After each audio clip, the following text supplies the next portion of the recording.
सौंफ और ज़ीरे का ताल्लुक एक ही ख़ानदान से है। इसी वजह से दोनों का इस्तेमाल और फ़वाइद भी यकसा हैं।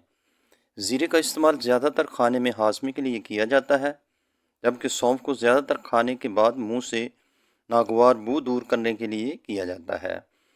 दोनों ही हाज़मे के लिए बेहतरीन बनाने में मददगार होते हैं। कच्ची सौंफ चबाने से नज़र तेज़ होती है।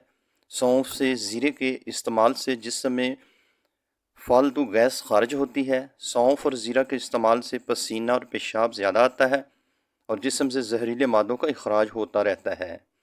सौंफ और ज़ीरे का इस्तेमाल कमज़ोर और मोती के मरीज़ों के लिए बहुत ही मुफीद है। सौंफ का तेल सर के जुओं के ख़ात्मे के लिए बहुत ही मुफीद है। छोटे बच्चों को सौंफ का पानी उबाल कर देने से पेट दर्द और दीगर पेट के अमराज से निजात दिलाता है।